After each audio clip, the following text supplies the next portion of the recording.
Selamat datang di channel Progressive Space, ruang diskusi kritis dan edukatif untuk memahami realitas sosio-politik di sekitar kita. Hari ini kita akan membedah secara mendalam. Apa itu kebijakan publik? Bagaimana kebijakan itu dibuat?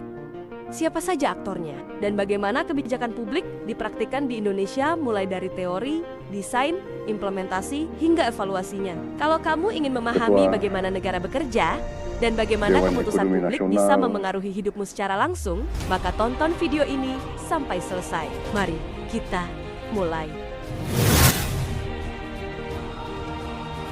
Kebijakan publik atau public policy adalah keputusan-keputusan yang dibuat oleh aktor-aktor pemerintahan yang ditujukan untuk mengatur dan memengaruhi kehidupan publik. Secara klasik, Thomas Dye menyebutkan bahwa kebijakan publik adalah whatever governments choose to do or not to do. Artinya, bahkan keputusan pemerintah untuk tidak melakukan sesuatu pun bisa dianggap sebagai sebuah kebijakan. Dalam literatur kebijakan, terdapat beberapa ciri khas kebijakan publik. 1. Berasal dari otoritas yang sah, yaitu pemerintah. 2. Menyangkut kepentingan publik, bukan pribadi. 3. Bersifat mengikat dan memaksa. Dan 4. Memiliki tujuan yang ingin dicapai, biasanya dalam bentuk penyelesaian masalah atau pencapaian kesejahteraan. Kebijakan publik bisa hadir dalam berbagai bentuk, mulai dari undang-undang, peraturan pemerintah, keputusan presiden, hingga instruksi menteri. Semua itu adalah bentuk dari policy instruments atau alat kebijakan yang digunakan untuk menjalankan suatu tujuan. Namun, kebijakan tidak selalu bersifat normatif. Ia juga bisa berupa tindakan administratif, program, atau bahkan wacana publik yang dilegitimasi oleh negara. Inilah yang membedakan kebijakan publik dari keputusan manajerial biasa. Kebijakan publik bersifat politis, kolektif, dan berimplikasi luas. Proses pembuatan kebijakan tidaklah linier, tetapi bisa dipahami secara bertahap melalui model policy cycle. Model ini membagi proses kebijakan menjadi 6 tahap utama. Pertama, identifikasi masalah. Kedua, formulasi kebijakan. Ketiga, legitimasi. Keempat, implementasi. Kelima, evaluasi. Dan keenam, terminasi atau revisi. Pertama, proses kebijakan dimulai dari munculnya masalah publik yang dianggap penting untuk ditangani. Masalah ini bisa muncul dari tekanan masyarakat, media, atau hasil kajian akademik. Di tahap ini, agenda setting sangat krusial. Siapa yang berhasil membawa isu ke meja pengambil keputusan, maka dialah yang bisa mempengaruhi arah kebijakan. Kedua, saat masuk ke tahap formulasi, para analis kebijakan, politisi, dan birokrat menyusun berbagai opsi kebijakan. Mereka mempertimbangkan sumber daya, kepentingan yang bertabrakan, dan dampak yang mungkin terjadi. Tahap legitimasi adalah saat kebijakan mendapatkan dasar hukum dan dukungan politik. Biasanya dilakukan lewat pembahasan di DPR, peraturan presiden, atau keputusan menteri. Tanpa legitimasi, kebijakan akan lemah dan sulit diterapkan. Setelah itu, kebijakan memasuki tahap implementasi. Ini adalah momen paling krusial, karena disinilah kebijakan bertemu dengan realitas sosial. Banyak kebijakan gagal karena tidak diterjemahkan dengan baik di lapangan.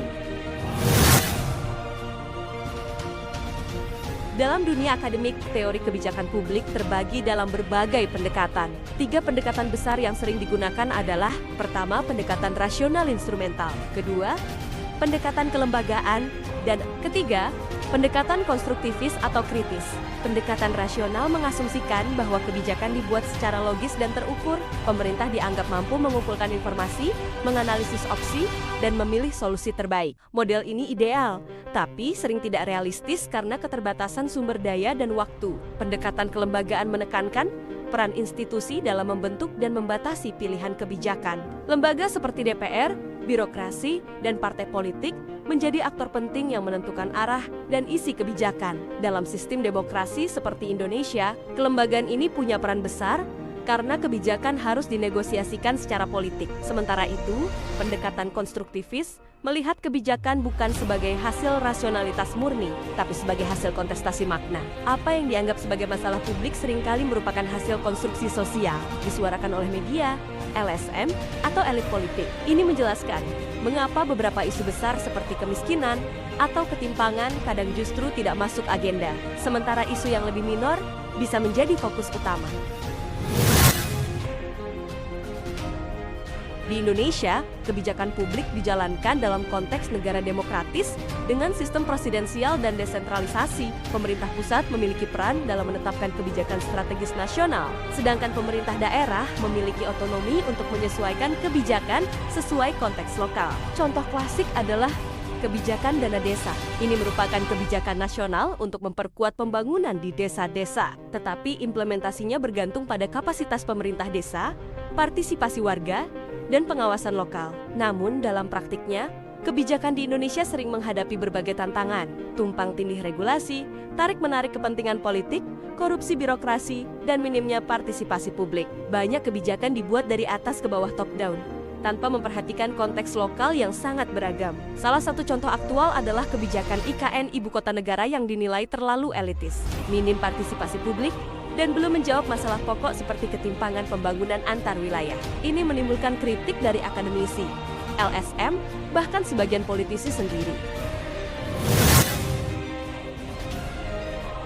Pembuatan kebijakan tidak hanya melibatkan negara, ia adalah arena tarik-menarik antara berbagai aktor dengan kepentingan berbeda, di antaranya pemerintah eksekutif, legislatif, birokrasi, swasta, dan dunia usaha, LSM dan organisasi masyarakat sipil, media massa, akademisi, dan peneliti, masyarakat umum.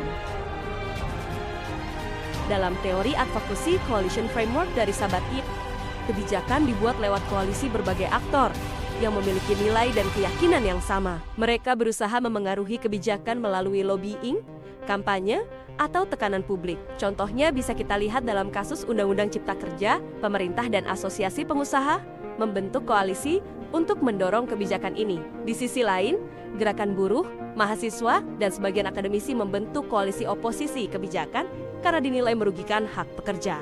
Ini menunjukkan bahwa kebijakan bukan proses teknokratis semata. Ia adalah hasil dari kompromi politik, pertarungan kepentingan, dan pengaruh kekuasaan.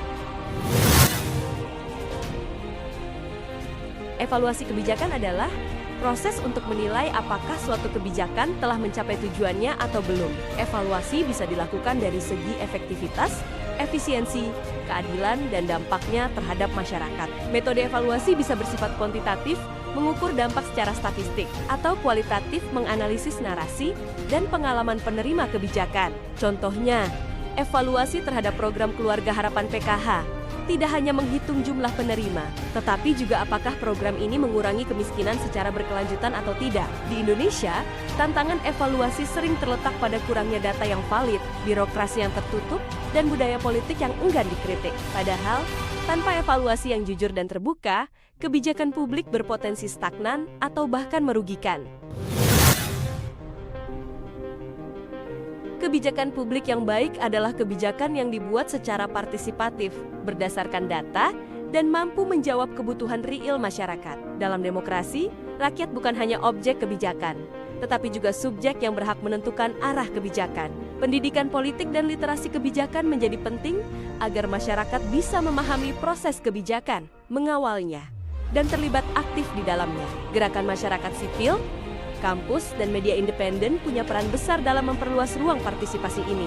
Kedepan, Indonesia butuh reformasi kebijakan yang lebih responsif terhadap aspirasi rakyat, lebih akuntabel, dan bebas dari dominasi oligarki. Demokrasi tidak akan bermakna tanpa kebijakan publik yang adil dan berpihak pada kepentingan rakyat banyak. Jadi, kebijakan publik bukan sekadar produk hukum atau keputusan elit. Ia adalah peta jalan bagi negara untuk menjawab masalah dan membentuk masa depan. Tugas kita sebagai warga negara adalah mengawal kebijakan, terlibat dalam diskusi publik, dan tidak diam saat kebijakan menyimpang dari keadilan. Kalau kamu suka konten edukatif seperti ini, jangan lupa like, share, dan subscribe channel Progressive Space. Sampai jumpa di video berikutnya.